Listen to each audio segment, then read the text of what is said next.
60তম জন্মদিনের একটি সেলিব্রেশনের পর তৌকির আহমেদ আমাদের সাথে রয়েছেন এবং কথা হচ্ছিল আপনার কাজের জার্নিটা তো আসলে 60 বছরের না, কাজের জার্নিটার আলাপে আবারও যদি ফিরি, এই যে নানান ধরনের কাজ করেছেন আপনি, সেখানে নাটক, সিনেমা বা শিল্প সংস্কৃতির কাজগুলোর বাইরেও আরও পেশাগত দায়িত্বগুলোও পালন করেছেন। আমি স্বাচ্ছন্দ্যের কথা জিজ্ঞেস করব না, কোন জায়গাটিতে কাজ করতে আরাম বেশি লাগে বা কোন জায়গাটিতে কাজ হয়তো বেশি হয়েছে? আসলে কাজ তো কাজই, কাজে আরাম লাগে না কখন। কাজ হচ্ছে একটি ব্যারামের জিনিস, এবং এই যে বেআরাম, প্রতিটি কাজই একটা চ্যালেঞ্জ, একটা ভয়, এক ধরনের স্ট্রেস, কিন্তু সেটা আনন্দ মিশ্রিত একটি ভয়, যেখানে সেটা অ্যাচিভ করার চেষ্টা বা সেখানে পারফেকশনের চেষ্টা থাকে আমাদের, কিন্তু আমরা জানি যে পারফেকশন আসলে সম্ভব না। মনুষ্য নির্মিত কোনো কিছুই পারফেক্ট নয়। সুতরাং আমার মনে হয় যে আমি ভিন্ন ভিন্ন মাধ্যম এনজয় করি, বরং এটা আমাকে বোর্ডম থেকে মুক্তি দেয়। যে আমার যখন মনে হয় যে আমি অনেকদিন অভিনয় করছি না, তখন একটা অভিনয় করলে হয়তো আমি এনজয় করি। আবার যখন মনে হয় যে অনেক অভিনয় করে ফেলেছি, তখন হয়তো একটা স্ক্রিপ্ট লিখলে আমার কাজের ধরনটাও পরিবর্তন হয় এবং আমি রিফ্রেশড হই। এবং মাধ্যম তিনটির মধ্যে আমি কোনোটিকে অবহেলা করতে পারিনি, যে কারণে এখনো আমি টেলিভিশনের সিরিয়াল বানাই। হ্যাঁ, সাধারণত একজন যখন ফিল্মে চলে যায়, সে তখন হয়তো টেলিভিশন করতে চায় না, সে বা মনে করে যে এটা হয়তো ততোধিক গুরুত্বপূর্ণ নয়। কিন্তু আমি মনে করি যে না, আমার শুরু টেলিভিশনের থেকে, কিন্তু শুরু তো আসলে মঞ্চ থেকে। হ্যাঁ, আমি মঞ্চের জায়গাটাতেই আসতে চাইছিলাম। সেই মঞ্চে আমরা এখনো আসি, এখনো মঞ্চের জন্য আমরা লিখি বা সেট ডিজাইন করি, ডিরেকশন করি, সেটা খুব এনজয় করি। এখন বাংলাদেশে থাকার এই সময়টিতে মঞ্চ নিয়ে কোনো পরিকল্পনা আছে কি? হ্যাঁ, মঞ্চ নিয়ে আমরা তীর্থযাত্রীর শো তো করলাম, গতকালকেও করলাম, তো এটা প্রায় 2 বছর পর শো হলো। সুতরাং প্রোডাকশনটাকে রিভাইভই করতে হলো। প্রায় 8 দিন আমরা বেশ পরিশ্রম করে। দর্শক কতটা উপভোগ করেছে? কালকে একদম হাউসফুল শো ছিল। আমরা চেয়েছিলামও যাতে শোটা ভরা থাকে, এই জন্য আমরা একটু বিশেষ দিনে কিছু ছাড়ও দিয়েছিলাম টিকিটে, একটা সৌজন্য মূল্যে আমরা টিকিট ছেড়ে দিয়েছি। প্রচুর ইনভাইটিজও ছিলেন। তো এটা যেমন এই মুহূর্তে চলছে, এবছরই আমি আরেকটি মঞ্চনাটক নিয়ে আসব, সেটা হয়তো বছরের মাঝামাঝির পরে যে করতে হবে। আপনি তো একটা সিনেমা কাজেও হাত দেবেন বলে ঘোষণা দিয়েছেন রবিবারে। সেই সিনেমাটি নিয়ে কোনো পরিকল্পনা কি শেয়ার করতে চান? প্লট কেমন হবে বা থিম কি হবে?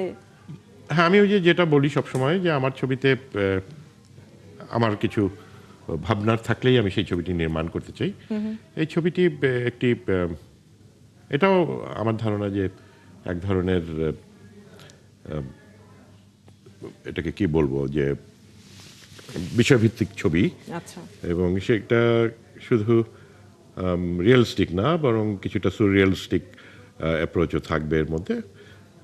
একটা এক্সপ্লয়টেশনের বিভিন্ন রূপ হয়তো এখানে। কাদের দেখা যাবে পর্দায়? দর্শক অপেক্ষা করবেন কাদের জন্য? এটা থাক। আচ্ছা, এটা থাক, কেননা আমি নিজেও এখনো শিওর না, কিন্তু আমি ছবিটাকে অনুদানেও সাবমিট করেছি।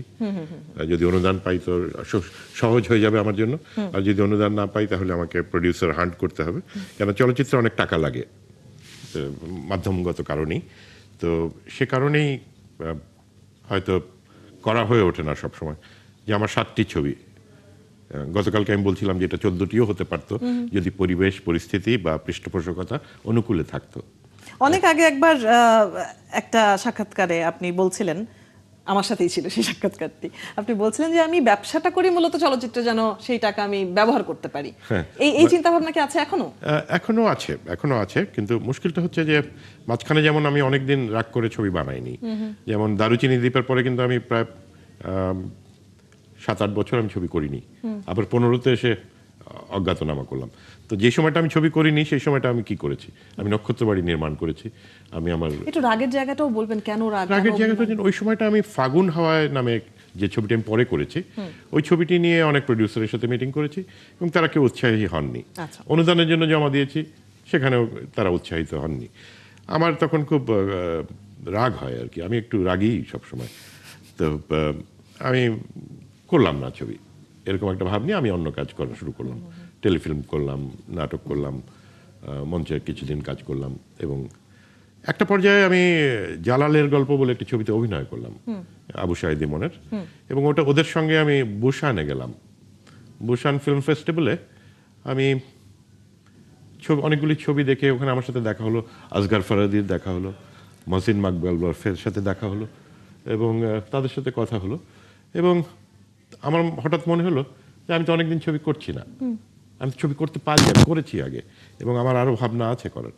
তখন এই অজ্ঞাতনামাটা আমি মঞ্চ নাটকের আকারে লিখেছিলাম।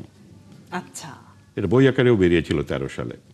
আমি এটাকে ফিল্ম করতে চাইলাম। বিপাশা বললো যে না, এত সুন্দর মঞ্চ নাটকটা তুমি ফিল্ম করবা। আমি বললাম যে না, আমি নতুন করে লিখবো আবার। তো ওটার ফিল্ম ভার্সনটা আমি স্ক্রিন প্লেটা লিখলাম, এবং 15 সালে আমি খুব বেশি বাজেট পেলাম না, কিন্তু যেটুকু বাজেট পেলাম সেটা দিয়েই আমি অজ্ঞাতনামা বানালাম। এবং আপনি দেখলে বুঝবেন যে অজ্ঞাতনামা কিন্তু অল্প বাজেটের ছবি, কিন্তু তাতে কিছু যায় আসে না, কেন অজ্ঞাতনামা মানুষের আইডেন্টিটির কথা বলে। অজ্ঞাতনামা মানুষের এবং প্রত্যেকেই এত সুন্দর সুন্দর অভিনয় করেছেন। এবং আমি অভিনেতাদের নিলাম আমার বন্ধু বান্ধবের মধ্যে থেকে, যারা আমার কলিগ, বাবু ভাই বা সেলিম ভাই, মোশাররফ যে আমার দলের, হ্যাঁ, শতাব্দী যে আমাদের ছোট ভাই। তো সুতরাং টিমটা বানালাম আমি আমাদের মঞ্চ নাটক টেলিভিশনের শিল্পীদের দিয়ে, একটা গেরিলা টিম করলাম, এবং 15 দিনের মধ্যে আমি শুটিং শেষ করলাম। কিন্তু অজ্ঞাতনামা দর্শক পছন্দ করলো অনেক পরে, যখন অনলাইনে আসলো। কেন পছন্দ করলো? যেটা বলছিলাম, যেটা মানুষের কথা বলা আছে, তার অস্তিত্বের সংকটের কথা বলা আছে, তার সম্মানের কথা বলা আছে এখানে, এবং মানুষ রিলেট করতে পারছে। এটা বোধহয় একটা খুব মানে মনকে নাড়া দেওয়ার মতো জায়গা। আপনি বলছিলেন যে আপনি আপনার মতো কাজগুলোই করতে চান। বিশ্বাস করুন, দর্শকরাও তৌকির আহমেদের কাজগুলোই দেখতে চায়। যারা অপেক্ষা করে থাকে, যারা মিস করে বলছিলাম আমি, তারা আসলে সত্যিকারের তৌকির আহমেদের কাজগুলোই আবারও পর্দায় হোক মঞ্চে হোক দেখতে চায়। আপনার ভবিষ্যতের কাজগুলোর জন্য অনেক অনেক শুভকামনা থাকবে। আমরা আড্ডা দিচ্ছিলাম, কিন্তু অনুষ্ঠানের যেহেতু একটা সময়ের ব্যারিয়ার আছে, আড্ডাটা শেষ করতে হবে। অনেক অনেক ভালো লাগলো, এবং 60 বছরের জন্মদিনটা যদিও আগে পেরিয়ে গেছে, তারপরেও 60 বছরের তরুণ তৌকির আহমেদকে আনন্দযোগের পক্ষ থেকে অনেক অনেক শুভেচ্ছা থাকবে। অনেক ধন্যবাদ আপনাকে।